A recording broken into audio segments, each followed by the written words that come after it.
Welcome students. Last લેક્ચરની અંદર આપણે માદાની અંદર સહાયક પ્રજનન ગ્રંથિ તરીકે સ્તન ગ્રંથિની વાત જે છે એ કરી ગયા હતા.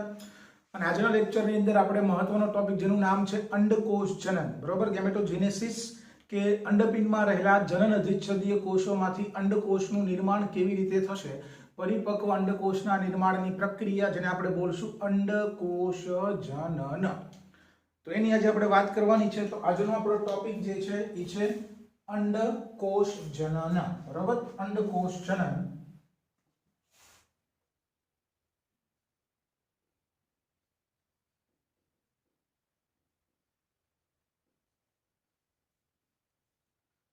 તો શું થશે અંડકોષ જનન? તો મેં તમને કીધું એમ કે ભાઈ અંડપિંડમાં રહેલા જનન અધિચ્છદીય કોષોમાંથી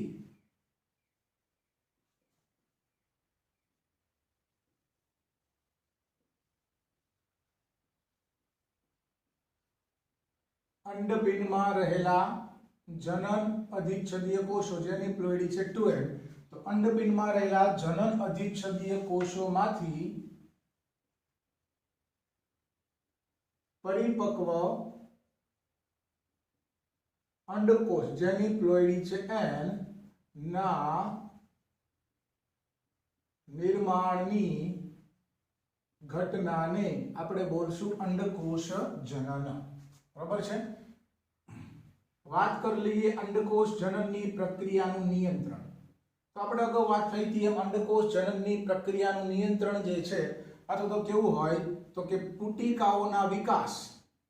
આગળ આપણે ભણશું અંડકોષ જેની અંદર હોય ને આપણે બોલશું પુટિકા. તો પુટિકાના વિકાસ એટલે કે આપણે બોલશું પ્રાથમિક પુટિકાથી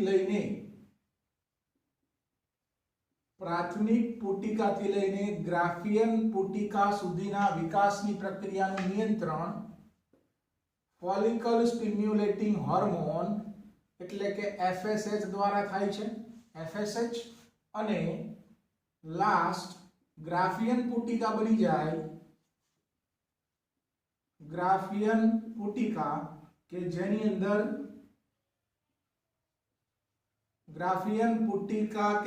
અંદર દ્વિતીય પૂર્વ અંડકોષ હોય.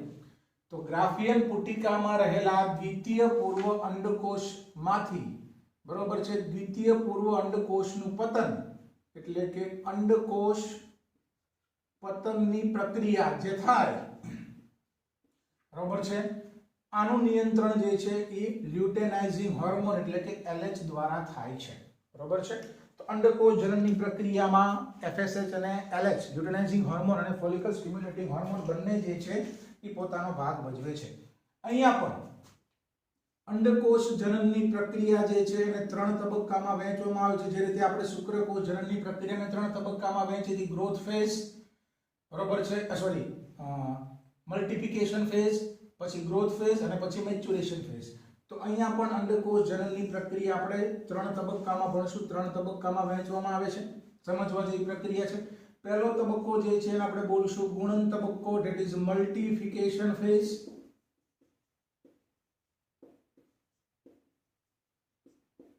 ગુણન તબક્કો, મલ્ટિફિકેશન ફેઝ. બીજો જે છે એ છે વૃદ્ધિ તબક્કો, ધેટ ઇઝ ગ્રોથ ફેઝ.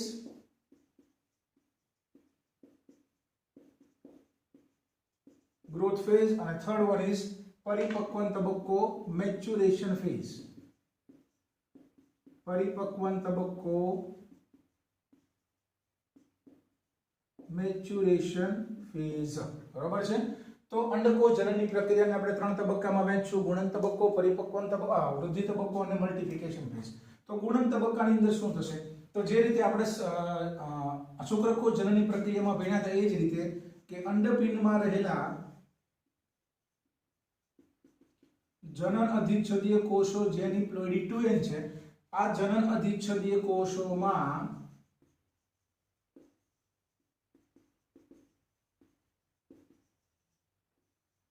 સંભાજન પ્રકારે વિભાજન થાય અને સંભાજન પ્રકારે વિભાજન થઈ અને ઘણા બધા કોષો બનશે, જેને આપણે બોલશું અંડમાતૃકોષો, જેની પણ પ્લોઇડી થશે 2n નું નિર્માણ થાય, બરોબર. તો જનન અધિચ્છદીય કોષોમાં સંભાજન પ્રકારે વિભાજન થશે અને ઘણા બધા અંડમાતૃકોષ બનશે, બરોબર. અંડ માતૃકોષ બન્યા પછી ક્યાં જશે તો કે વૃદ્ધિ તબક્કામાં થશે, ગ્રોથ ફેઝમાં જશે. તો શુક્રકોષ જનનમાં પણ વૃદ્ધિ તબક્કો હતો, અહીંયા પણ વૃદ્ધિ તબક્કો છે. કેવું લખ્યું છે ભાઈ? અંડકોષ જનનનો વૃદ્ધિ તબક્કો જે છે ઈ શુક્રકોષ જનનના વૃદ્ધિ તબક્કા કરતા લાંબો છે. શુક્રકોષ જનનના વૃદ્ધિ તબક્કા કરતા અંડકોષ જનનનો વૃદ્ધિ તબક્કો જે છે લાંબો છે. અહીંયા પણ વૃદ્ધિ તબક્કાની અંદર કદ વધે, પ્રોટીન કે ચરબીનું પ્રમાણ વધે, કોષરસની અંદર એટીપી, આરએનએ અને ઉત્સેચકોનું પ્રમાણ વધે,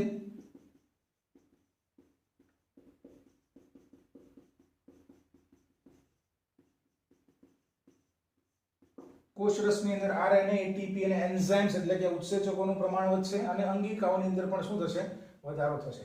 અને પરિપક્વન તબક્કો કોને કહીશું તો કે પરિપક્વન તબક્કાની અંદર કોષનું આપણે આગળ ભણી ગયા એમ કે અર્ધીકરણ પ્રકારે વિભાજન થાય. બરોબર છે.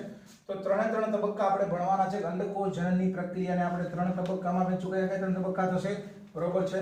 એક થશે ગુણન તબક્કો, વૃદ્ધિ તબક્કો અને પછી થશે પરિપક્વન તબક્કો. હવે સમજવા જેવું છે, ખાસ યાદ રાખજો. જનન અધિચ્છદીય કોષ જેની પ્લોઇડી શું થશે? 2n. બરોબર છે.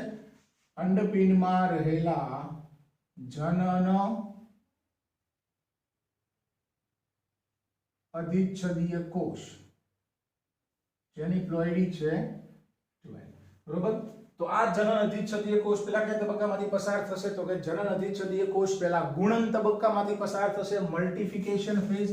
અને ગુણન તબક્કાની અંદર આની અંદર શું થાય તો કે ગુણન તબક્કાની અંદર જનન અધિચ્છદીય કોષની અંદર સંભાજન પ્રકારે વિભાજન થાય. કયા પ્રકારે વિભાજન થશે? સંભાજન પ્રકારે વિભાજન થશે. આ તબક્કાને આપણે કયો તબક્કો કહીશું તો કે મલ્ટીફિકેશન ફેઝ એટલે કે ગુણન તબક્કો. બરોબર. અને એમાંથી જે બનશે એને આપણે બોલશું માતૃ અંડકોષ અથવા તો અંડમાતૃ કોષ જેની પ્લોઇડી હશે 2n. અને આપણે બોલશું શું તો કે અંડમાતૃ કોષ અથવા તો માતૃ અંડકોષ. પ્લોઇડી શું થશે? 2n. બરોબર. હવે આ બંને અંડમાતૃ કોષ કયા તબક્કામાં જશે તો કે વૃદ્ધિ તબક્કામાં જાય. એટલે આપણે કોઈ એકને લઈને આગળ વધશું. માની લો કે આ અંડમાતૃ કોષ જે છે એ બીજા તબક્કામાંથી પસાર થશે. બીજો તબક્કો કયો થશે તો કે વૃદ્ધિ તબક્કો એટલે કે ગ્રોથ ફેઝ. અને વૃદ્ધિ તબક્કા બાદ એમાંથી શું મળશે તો કે પ્રાથમિક પૂર્વ અંડકોષ 2n. આને આપણે બોલશું, દરેકની પ્લોઇડી તમારે યાદ રાખવાની છે, પ્રાથમિક પૂર્વ અંડકોષ જેની પ્લોઇડી થશે 2n. તો ગુણન તબક્કો અને વૃદ્ધિ તબક્કો થઈ ગયા બાદ બરોબર છે જનન અધિચ્છદીય કોષમાં ગુણન તબક્કો થશે, સંભાજન પ્રકારે વિભાજન થશે, ઘણા બધા કોષો બને જેને આપણે બોલશું અંડમાતૃ કોષ. આ અંડમાતૃ કોષ વૃદ્ધિ તબક્કામાં જશે અને વૃદ્ધિ તબક્કા બાદ એમાંથી મળશે પ્રાથમિક પૂર્વ અંડકોષ. હવે સમજવા જેવી બાબત હું તમને કહેવા જઈ રહ્યો છું કે આ જે બંને તબક્કા જે છે ગુણન તબક્કો અને વૃદ્ધિ તબક્કો, બરોબર, આ તબક્કા જે છે એ યાદ રાખજો. આ તબક્કો જે છે એ જન્મ પહેલા જ્યારે સ્ત્રીનો જન્મ ન થયેલો હોય, મતલબ જ્યારે માદાના ગર્ભની અંદર વિકાસ પામે રહેલું સંતાન માદા હોય, માદાના ગર્ભમાં રહેલું વિકાસ પામતું જે નવું સંતાન જે છે એ માદા હોય, બરોબર, તો એની અંદર અંડપિંડ હશે. તો આ જે ઘટના જે છે એ મતલબ ગુણન તબક્કો અને વૃદ્ધિ તબક્કો જે છે એ જ્યારે બાળકીનો જન્મ ન થયો હોય, જ્યારે બાળકી જે મતલબ જે માદા જે છે એ સ્ત્રીના કે ગર્ભની અંદર હશે ત્યારે જ આ ઘટના પૂરી થઈ. એટલે ગુણન તબક્કો અને વૃદ્ધિ તબક્કો જે છે જન્મ પહેલા એટલે આપણે બોલશું ભ્રૂણ અવસ્થામાં, ભ્રૂણીય અવસ્થામાં, એટલે કે જન્મ પહેલા જ આ બંને તબક્કા જે છે પૂર્ણ થાય છે. જન્મ પહેલા જ આ બંને તબક્કા પૂર્ણ થાય છે. મતલબ જ્યારે નવા સંતાન તરીકે જ્યારે માદાનો જન્મ થાય ત્યારે એ બાળકીના અંડપિંડની અંદર પુષ્કળ પ્રમાણમાં પ્રાથમિક પૂર્વ અંડકોષ બનીને પડેલા હોય. યાદ રાખજો, સમજવા જેવી બાબત તમને કહું છું. ગુણન તબક્કો અને વૃદ્ધિ તબક્કો, આ બંને તબક્કાઓ જે છે એ જ્યારે નવી વિકાસ પામતી સંતતિ માદા હોય, જ્યારે એ સંતતિ માદાના ગર્ભની અંદર હોય ને માતાના ગર્ભની અંદર હોય ત્યારે જ આ બંને તબક્કા પૂર્ણ થાય છે.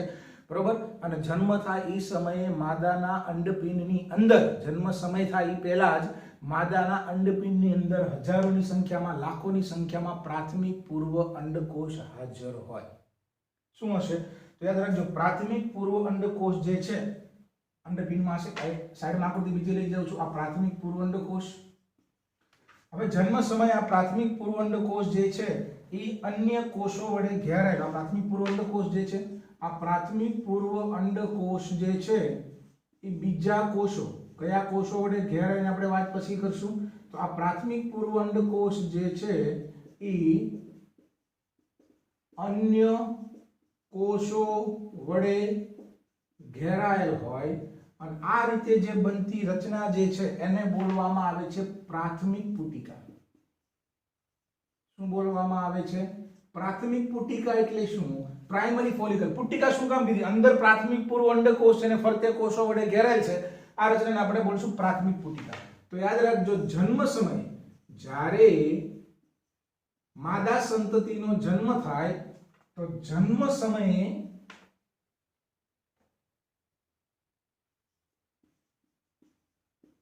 અંડપિંડની અંદર, જન્મ સમયે નવી જન્મેલી સંતતિ માદા હોય તો એ માદાની અંદર, એના અંડપિંડની અંદર જન્મ સમયે લગભગ આવી 2 થી 3 લાખ પ્રાથમિક પુટિકા હાજર હોય. જન્મ સમયે 2 થી, બંને અંડપિંડની વાત કરું છું, બંને અંડપિંડમાં થઈને 2 થી 3 લાખ પ્રાથમિક પુટિકાઓ જે છે એ હાજર હશે. બરોબર. અને પુખ્તતાએ, જ્યારે એ સંતતિ જે છે પુખ્ત અવસ્થાએ પહોંચે, એટલે કે મેચ્યોરિટી સુધી પહોંચે, બરોબર છે, જન્મ સમયે 2 થી 3 લાખ પ્રાથમિક પુટિકાઓ હાજર હશે. અને જ્યારે પુખ્તતાએ પહોંચે, મતલબ મેચ્યોરિટી એ પહોંચશે, ત્યારે એમાંથી લગભગ 60 થી 80 હજાર પ્રાથમિક પુટિકાઓ જે છે બાકી વધશે. 60,000 થી 80,000 પ્રાથમિક પુટિકાઓ વધે છે. બાકીની પુટિકાઓનું શું થઈ જશે? વિઘટન થઈ જશે. મતલબ યાદ રાખજો, અંડકોષ જનનના 2 તબક્કા જે છે ને, કે તબક્કા ગુણન તબક્કો અને વૃદ્ધિ તબક્કો, એ જન્મ પહેલા જ પૂરા થઈ ગયા હોય. અને જ્યારે માદા સંતતિનો જન્મ થાય ત્યારે એના બંને અંડપિંડમાં લાખોની સંખ્યામાં પ્રાથમિક પૂર્વ અંડકોષ, એટલે કે પ્રાથમિક પૂર્વ અંડકોષ અને ફરતે કોષો, જેને આપણે બોલશું પ્રાથમિક પુટિકા. તો જન્મ સમયે બંને અંડપિંડમાં થઈને લગભગ માદાની અંદર 2 થી 3 લાખ પ્રાથમિક પુટિકાઓ હોય. હવે એ પ્રાથમિક પુટિકાઓ એમનામ પડી રહેશે. આ પ્રાથમિક પુટિકાઓ એમનામ અંડપિંડની અંદર પડી રહેશે. બરોબર. કે જેની અંદર પ્રાથમિક ક્યાં સુધી પડી રહેશે? કે જ્યાં સુધી મેચ્યોરિટી, એટલે કે માદા સંતતિની અંદર પરિપક્વતા ના આવે, પુખ્ત અવસ્થા સુધી ન પહોંચે, ત્યાં સુધી આ પ્રાથમિક પુટિકાઓ એમનામ જે છે પડી રહેશે. અને યાદ રાખજો, આ પરિપક્વન તબક્કો ક્યારે થશે? તો કે પરિપક્વન તબક્કો પુખ્તતા આવે, મેચ્યોરિટી આવે, પુખ્તતાએ પહોંચ્યા પછી પરિપક્વન તબક્કાની શરૂઆત થશે. ત્યાં સુધીમાં મેં તમને શું કીધું કે જન્મ સમયે 2 થી 3 લાખ પ્રાથમિક પુટિકા, જેની અંદર પ્રાથમિક પૂર્વ અંડકોષ, એટલે 2 થી 3 લાખ પ્રાથમિક પૂર્વ અંડકોષ ધરાવતી પુટિકાઓ હોય. અને આ પુટિકાઓ ક્યાં સુધી રહેશે? એમના પુખ્તતા ન આવે ત્યાં સુધી અંદર આગળનો વિકાસ નહીં થાય, તો ત્યાં સુધીમાં 2 થી 3 લાખ પ્રાથમિક પુટિકાઓ હોય. તો જ્યારે લેડી પુખ્તતાએ પહોંચે ત્યાં સુધીમાં બંને અંડપિંડમાં થઈને લગભગ 60 થી 80 હજાર પ્રાથમિક પુટિકાઓ જે છે બાકી વધશે. બાકીની પુટિકાઓનું શું થશે? વિઘટન થાય છે. બરોબર. તો આ બંને તબક્કાઓ જે છે જન્મ પહેલા ભ્રૂણી અવસ્થામાં થશે. હવે આગળ વધી મેચ્યોરિટી એ પહોંચ્યા પછી, પુખ્તતા આવી જાય પછી કયા તબક્કાની શરૂઆત થશે? પરિપક્વન તબક્કાની શરૂઆત થશે. શું થશે? તો કે પ્રાથમિક પૂર્વ અંડકોષની અંદર, હવે કયો તબક્કો શરૂ કરું છું? પુખ્તતા આવી ગઈ, મેચ્યોરિટી આવી ગઈ, at the age of 70 to 80, 16 થી 17 કે 15 થી 17 વર્ષની ઉંમર સુધી પહોંચ્યા પછી મેચ્યોરિટીની શરૂઆત થશે. એટલે કે પ્રાથમિક પૂર્વ અંડકોષની અંદર હવે કયો તબક્કો શરૂ થશે તો કે પરિપક્વન તબક્કો શરૂ થશે અને પરિપક્વન તબક્કો શરૂ થાય એટલે એમાં અર્ધીકરણ પ્રકારે વિભાજન થાય તો ચાલો કરીએ કયા તબક્કાની શરૂઆત આપણે કરી છે મેચ્યોરિટી પછી ધેટ ઇઝ પરિપક્વન તબક્કો અને પરિપક્વન તબક્કામાં અર્ધીકરણ પ્રકારે વિભાજન થાય પ્રથમ વિભાજન જેને આપણે બોલશું અર્ધીકરણ 1 તો પ્રાથમિક પૂર્વ અંડકોષની અંદર અર્ધીકરણ પ્રકારે વિભાજન થશે असमान प्रकारे विभाजन थशे एक नाना कदनो कोष बनशे અને એક બનશે મોટા કદનો કોષ પ્લોઇડી લખતા છીએ આમ તો ચાલો આપણે પ્લોઇડી માં તમને વધારે ખબર પડશે આની પ્લોઇડી થશે n આની પ્લોઇડી પણ થશે n બરોબર છે બે અસમાન કદના કોષ બનશે આને બોલવામાં આવે છે પ્રથમ ધ્રુવકાય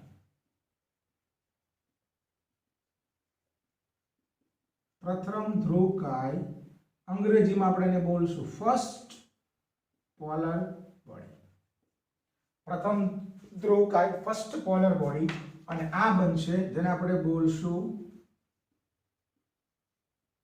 દ્વિતીય પૂર્વ અંડકોષ દ્વિતીય પૂર્વ અંડકોષ જેની પ્લોઇડી થશે n દ્વિતીય પૂર્વ અંડકોષ જેની પ્લોઇડી થશે n तो મેચ્યોરિટી આવ્યા પછી પરિપક્વતા આવ્યા પછી પ્રાથમિક પૂર્વ અંડકોષમાં પરિપક્વન તબક્કો શરૂ થાય અને એમાં અર્ધીકરણ પ્રકારે વિભાજન થાય પ્રથમ અર્ધીકરણને અંતે શું બનશે એક પ્રથમ ધ્રુવકાય જેની પ્લોઇડી થશે n અને બીજું બનશે દ્વિતીય પૂર્વ અંડકોષ જેને આપણે બોલશું એની પણ પ્લોઇડી શું થશે n હવે આ દરમિયાન શું થાય આપણે ભણી ગયા કે દ્વિતીય પૂર્વ અંડકોષની આગળ મેં તમને વાની ફરતે પણ કોષો ગોઠવાયેલા હોય આ પુટિકાને આપણે શું બોલતા હતા ગ્રાફિયન પુટિકા બરોબર છે તો જન્મ સમય પ્રાથમિક પુટિકા હોય જે રીતે આપણે ભણ્યા હતા કે ભાઈ પ્રાથમિક પુટિકામાંથી પછી એ વચ્ચેનો વિકાસ છે કે પ્રાથમિક પુટિકા હતી અહીંયા એમાંથી પછી દ્વિતીયક પુટિકા બને પછી એમાંથી તૃતીયક પુટિકા બનશે અને પછી એમાંથી ग्राफियन पुटिका बन आ થઈ જશે ગ્રાફિયન પુટિકા તો ગ્રાફિયન પુટિકા બની ગઈ પુટિકાઓની રચના પણ આપણે ડિટેલમાં આગળ ભણશું તો પ્રાથમિક પૂર્વ અંડકોષની અંદર પરિપક્વન તબક્કો થશે પ્રથમ અર્ધીકરણ થશે પ્રથમ અર્ધીકરણની અંદર પ્રથમ ધ્રુવકાય બનશે એક બનશે દ્વિતીય પૂર્વ અંડકોષ અને દ્વિતીય પૂર્વ અંડકોષ જે પુટિકાની અંદર હોય પુટિકાના અંદર દ્વિતીય પૂર્વ અંડકોષને ફરતે કોષો તો આ પુટિકાને આપણે બોલશું ગ્રાફિયન પુટિકા અથવા તો આપણે એને બોલતા હતા परिपक्वन पुटिका હવે આગળ દ્વિતીય પૂર્વ અંડકોષનું આપણે ભણી ગયા છીએ અગાઉ કે દ્વિતીય પૂર્વ અંડકોષ હોય અને ઉપર જે પુટિકા હશે આ આખી પુટિકાને આપણે બોલશું ગ્રાફિયન પુટિકા અને અંદર જે અંડકોષ છે એનું બીજું આપણે બોલશું દ્વિતીય પૂર્વ અંડકોષ હવે આ દ્વિતીય પૂર્વ અંડકોષનું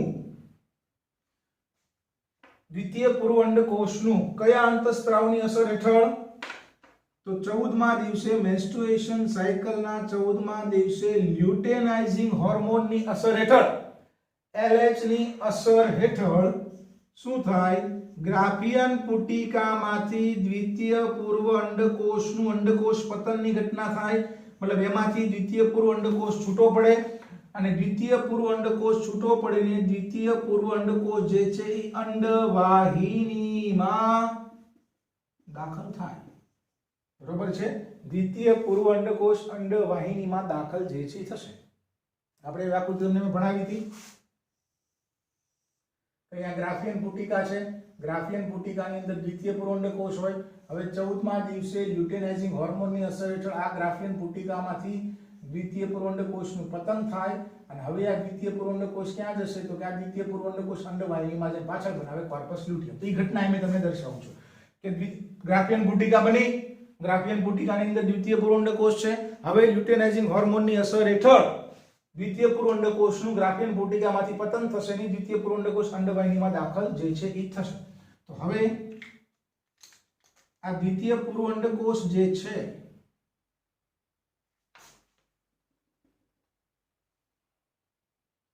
એ ક્યાં દાખલ થઈ ગયો અંડવાહિનીમાં હવે સમજવા જેવું છે પરિપક્વન તબક્કો 1 અર્ધીકરણ 1 થઈ ગયું હવે યાદ રાખજો અર્ધીકરણ 2 ક્યારે થશે?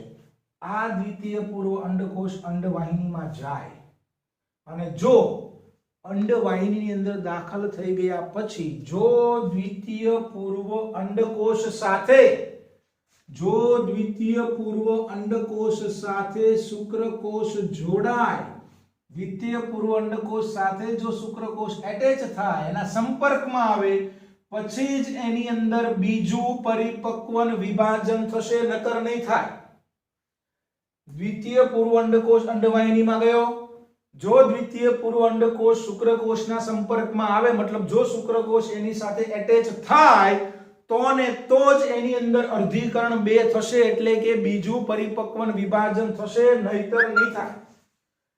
તો માની લ્યો કે ભાઈ દ્વિતીય પૂર્વ અંડકોષ સાથે શુક્રકોષ એટેચ થયો તો એની અંદર શું થશે? તો કે બીજું પરિપક્વન વિભાજન થશે. કરીએ, આની અંદર બીજું પરિપક્વન વિભાજન થાય, જેને આપણે બોલશું અર્ધીકરણ 2, અને એમાંથી બનશે દ્વિતીયક ધ્રુવકાય.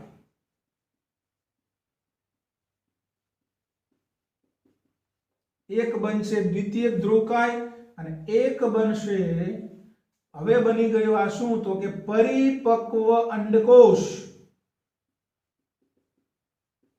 પરિપક્વ અંડકોષ, અને હવે ઈ પરિપક્વ અંડકોષ જેની પ્લોઈડી છે n, ઈ પરિપક્વ અંડકોષ સાથે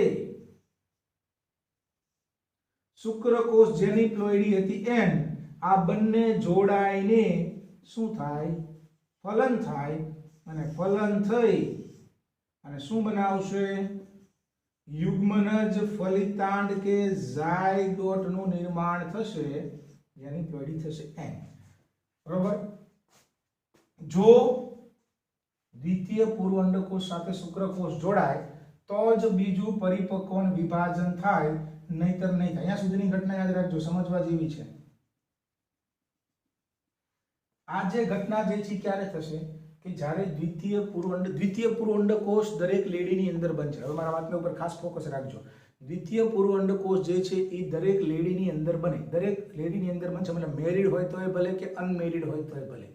પણ પરિપક્વ અંડકોષનું નિર્માણ માત્ર ને માત્ર મેરિડ લેડીની અંદર થશે, કારણ કે દ્વિતીય પૂર્વ અંડકોષ સાથે જ્યાં સુધી શુક્રકોષ એટેચ ન થાય, શુક્રકોષ તેના સંપર્કમાં ન આવે, ત્યાં સુધી એની અંદર પરિપક્વ અંડકોષ ન બને, અથવા તો ફલિતાંડ જે છે એ નહીં બને. એટલે જે અનમેરિડ છે, અનમેરિડની અંદર માત્ર ને માત્ર શું બને છે? દ્વિતીય પૂર્વ અંડકોષ સુધીની જ ઘટના થાય, અને દ્વિતીય પૂર્વ અંડકોષનું પતન થાય, પછી એની સાથે શુક્રકોષ એટેચ ન થાય, એટલે દ્વિતીય પૂર્વ અંડકોષનું વિઘટન થઈ જાય. બરોબર છે?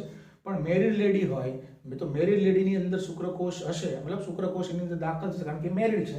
તો મેરિડ છે તો શુક્રકોષ એની સાથે એટેચ થશે, અને તો જ એની અંદર પરિપક્વ અંડકોષનું નિર્માણ થઈ ફલિતાંડ બનશે. હવે આ તો વાત થઈ ગયા. અંદર હવે જે રીતે દ્વિતીય પૂર્વ અંડકોષની અંદર બીજું પરિપક્વ વિભાજન થશે, એ જ રીતે આ જે પ્રથમ ધ્રુવકાય જે છે એની અંદર પણ બીજું પરિપક્વ વિભાજન થાય. પ્રથમ ધ્રુવકાયની અંદર પણ ક્યારે થશે?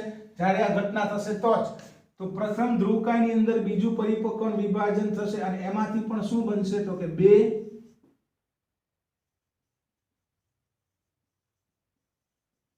સેકન્ડરી પોલર બોડી, 2 દ્વિતીય ધ્રુવકાય જે છે એ બને છે. બરોબર છે? હવે આ ઘટના તો આપણે આમ દર્શાવી, હકીકતમાં કેમ થતી? જો ફરી વાર સાઈડમાં એક નવી આકૃતિ દોરીને તમને સમજાવવાનો પ્રયત્ન કરું છું. થોડીક આપણે જગ્યા કરી નાખીએ. અહીંયા શું હતું? પરિપક્વન તબક્કો, મેચ્યુરેશન ફેઝ. ચાલો, હવે આ ઘટના આમ થાય છે, પણ હકીકતમાં કેમ થતી એમ તમને વાત કરું છું. બરોબર? આ પ્રાથમિક પૂર્વ અંડકોષ સમજી લેજો. પ્રાથમિક પૂર્વ અંડકોષ હતો. હવે એમાંથી દ્વિતીય પૂર્વ અંડકોષ બની એટલે કે વિભાજન. આ પ્રાથમિક પૂર્વ અંડકોષ એની પ્લોઈડી હતી 2n. હકીકતમાં ઘટના આમ થતી હોય, પ્રાથમિક પૂર્વ અંડકોષની અંદર પહેલું અર્ધીકરણ થશે, એટલે આપણે શું બન્યું? એક પ્રથમ ધ્રુવકાય અને દ્વિતીય પૂર્વ અંડકોષ. પણ આ પ્રકારે બનશે, સમજવા જેવું છે.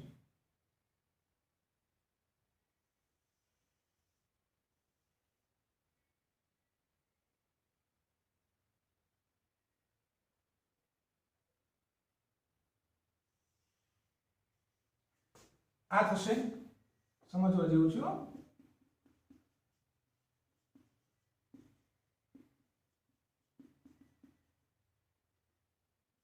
દ્વિતીય પૂર્વ અંડકોષ. અને યાદ રાખજો દ્વિતીય પૂર્વ અંડ આપણે ભલે અલગ અલગ દર્શાવ્યો પણ પ્રાથમિક ધ્રુવકાય જે છે ને દ્વિતીય પૂર્વ અંડકોષની અંદર હોય. આ થશે પ્રથમ ધ્રુવકાય. બરાબર, આ પ્રકારે બને. હવે જ્યારે આની સાથે તો તમને પરીક્ષામાં પૂછશે કે દ્વિતીય પૂર્વ અંડકોષની અંદર કયો ધ્રુવકાય હોય. આમ છે પણ હકીકતમાં આમ હોય. દ્વિતીય પૂર્વ અંડકોષની અંદર કયો ધ્રુવકાય હોય તો કે પ્રાથમિક ધ્રુવકાય હોય. સંખ્યા કેટલી હોય? 1. હવે જ્યારે આની સાથે શુક્રકોષ એટેચ થાય,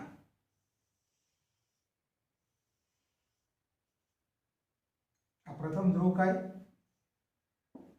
જ્યારે આની સાથે શુક્રકોષ એટેચ થાય એટલે આ સ્ટેજ આવી ગયું. તો શું થશે?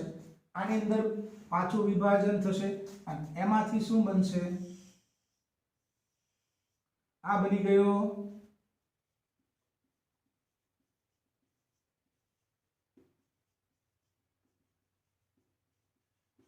પરિપક્વ અંડકોષ.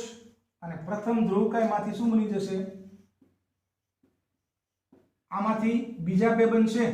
બરોબર, જોજો આ જે હતું એમાંથી એક આ દ્વિતીય ધ્રુવકાય બન્યું તો આમાં વિભાજન થયું, એક દ્વિતીય ધ્રુવકાય, બાકી આમાં વિભાજન થઈને બીજા બે દ્વિતીય ધ્રુવકાય બનશે. તો કેટલા બનશે? તો કે 3 secondary polar body. 3 secondary polar body. આ બની ગયો પરિપક્વ અંડકોષ. બરોબર છે. એટલે થોડું કોમ્પ્લિકેટેડ છે. શુક્રકોષ જનનની પ્રક્રિયા કરતા થોડું અંડકોષ જનન કોમ્પ્લિકેટેડ છે અને સમજવા જેવું છે. બરોબર છે. તો 2-3 વસ્તુ તમારે યાદ રાખવાની છે. બરોબર, કે બીજું પરિપક્વનું વિભાજન ક્યારે થશે? કે જ્યારે દ્વિતીય પૂર્વ અંડકોષ સાથે શુક્રકોષ એટેચ થાય તો જ અંદર બીજું પરિપક્વનું વિભાજન થાય. બરોબર છે.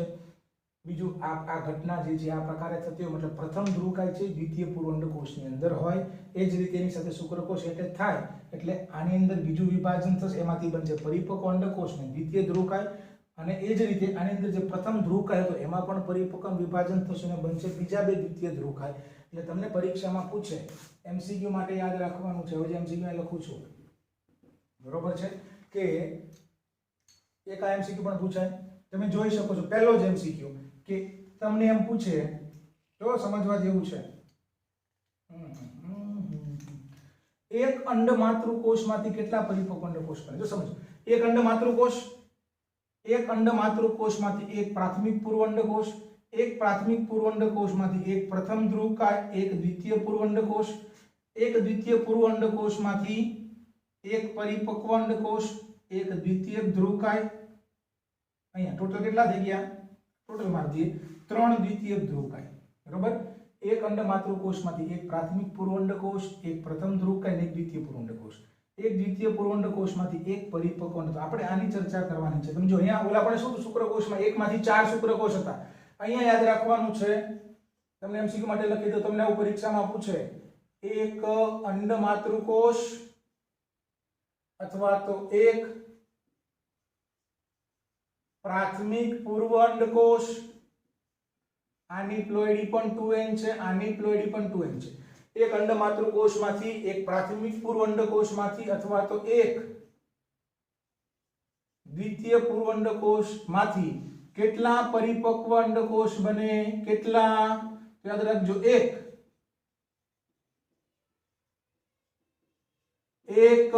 પરિપક્વ અંડકોષ, 1 એ 1, 1 એ 1.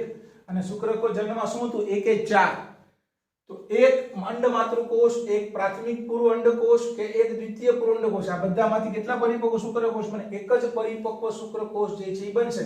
એટલે તમને પરીક્ષામાં એમ પૂછે, નેક્સ્ટ એમસીક્યુ, કે એક અંડ માતૃકોષ, એક પ્રાથમિક પૂર્વ અંડકોષ કે એક દ્વિતીય પૂર્વ અંડકોષમાંથી બરોબર એક પરિપક્વ અંડકોષનું નિર્માણ કરવા માટે કેટલા અર્ધીકરણની જરૂર પડે? એક અર્ધીકરણ. હવે તમને એમ કીધું હોય કે માની લો કે એમ કહો કે 200 પરિપક્વ અંડકોષનું નિર્માણ કરવા માટે 200 પરિપક્વ અંડકોષનું નિર્માણ કરવા માટે કેટલા અર્ધીકરણ જોઈ? તો તમે શું કરશો? 1 એ 1 તો 200 એ 200 અર્ધીકરણની જરૂરિયાત પડશે, કારણ કે આપણને ખબર છે કે એકવાર અર્ધીકરણ થાય ત્યારે એક જ અંડકોષ બને, બરોબર છે? તો 200 અંડકોષનું નિર્માણ કરવા માટે 200 અર્ધીકરણ જોઈએ. એની સામે 200 શુક્રકોષનું નિર્માણ કરવા માટે તો 200 ભાગ્યા 4 એટલે કેટલા થશે? 50 જ જોઈએ, બરોબર છે? 200 શુક્રકોષ કીધા હોય તો કેટલા અર્ધીકરણ આવે? 50. પણ 200 અંડકોષ કીધા હોય તો 200 અર્ધીકરણની જરૂરિયાત જે છે એ પડશે. તો બે એમસીક્યુ. ત્રીજો એમસીક્યુ તમને આવો પૂછે કે દ્વિતીય પૂર્વ અંડકોષની અંદર કયું ધ્રુવકાય હોય? પ્રથમ ધ્રુવકાયની સંખ્યા કેટલી? 1. દ્વિતીય પૂર્વ અંડકોષની અંદર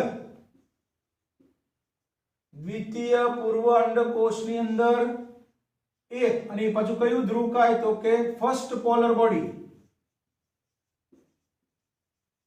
દ્વિતીય પૂર્વ અંડકોષની અંદર આવેલા ધ્રુવકાયની સંખ્યા કેટલી? 1. અને કયું ધ્રુવકાય? પ્રથમ ધ્રુવકાય. પરિપક્વ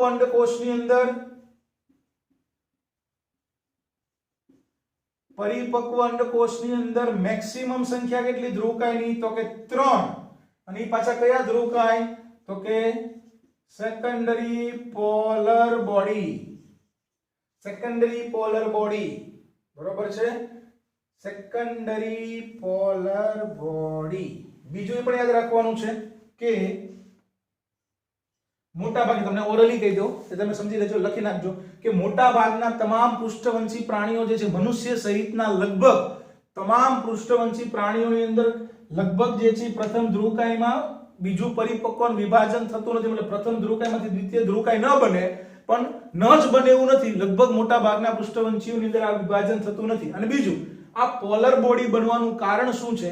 તો આ જે પોલર બોડી જે છે એ બિનજરૂરી રંગસૂત્રથી છુટકારો મેળવવાની રચના છે. તે નકામા રંગસૂત્ર છે જે કામના નથી, જે અહીંયા છે જે કામના નથી. બિનજરૂરી રંગસૂત્રોથી છુટકારો મેળવવા માટે બનતી રચના કઈ છે? ધ્રુવકાય. તો બે લાઈન તમારે લખવાની છે, લખતો નથી અહીંયા હું. શું કે ભાઈ મનુષ્ય સહિતના મોટા ભાગના પૃષ્ઠવંશી પ્રાણીઓની અંદર લગભગ પ્રથમ ધ્રુવકાયમાં બીજું પરિપક્વ વિભાજન થઈને દ્વિતીય ધ્રુવકાય બનતા નથી.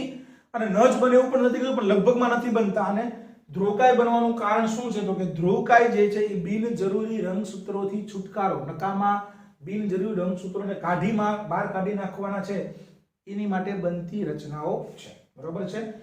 અને હવે નવો એમસીક્યુ જે પણ તમને પરીક્ષામાં એમ પૂછે કે 45 વર્ષની એક અનમેરિડ સ્ત્રીની અંદર, બરોબર છે, 45 વર્ષની એક લેડી છે જે અનમેરિડ છે. અનમેરિડ છે મતલબ અનમેરિડ, લગ્ન થયા નથી. તો એ અનમેરિડ લેડીના જીવન દરમિયાન, અહીંયા સુધીની ઉંમર દરમિયાન એના અંડપિંડમાં બનેલા દ્વિતીય ધ્રુવકાયની સંખ્યા કેટલી હશે? 45 વર્ષની અનમેરિડ લેડીની અંદર, બરોબર છે, 45 વર્ષની અનમેરિડ લેડી છે જેના લગ્ન થયેલા નથી, તો એ લેડીની અંદર એના અંડપિંડમાં એના જીવન દરમિયાન 45 વર્ષની ઉંમર દરમિયાન બનેલા દ્વિતીય ધ્રુવકાયની સંખ્યા કેટલી હશે? એની આન્સર વિચારો, 2 મિનિટ વિચારો, મગજમાં તમારા માઇન્ડની અંદર આન્સર ફિટ કરો, પછી જવાબ આપો. જવાબ શું આવશે? 0. Why 0? મેં તમને શું કીધું? દ્વિતીય ધ્રુવકાય ક્યારે બનશે? દ્વિતીય ધ્રુવકાય ક્યારે બને? જ્યારે દ્વિતીય પૂર્વ અંડકોષ, અહીંયા સુધીની ઘટના તો બધામાં કોમન થશે. જો દ્વિતીય પૂર્વ અંડકોષ અંડવાહિનીમાં જાય અને જો એની સાથે શુક્રકોષ એટેચ થાય તો જ દ્વિતીય પૂર્વ અંડકોષમાં બીજું પરિપક્વ વિભાજન થાય, તો જ આની અંદર પણ વિભાજન થઈને દ્વિતીય ધ્રુવકાય પરિપક્વ અંડકોષ બને. હવે મેં તમને એમસીક્યુમાં કહ્યું છે 45 વર્ષની અનમેરિડ લેડી છે. તો અનમેરિડ છે એટલે શુક્રકોષ દાખલ થવાની કોઈ શક્યતા હોતી નથી.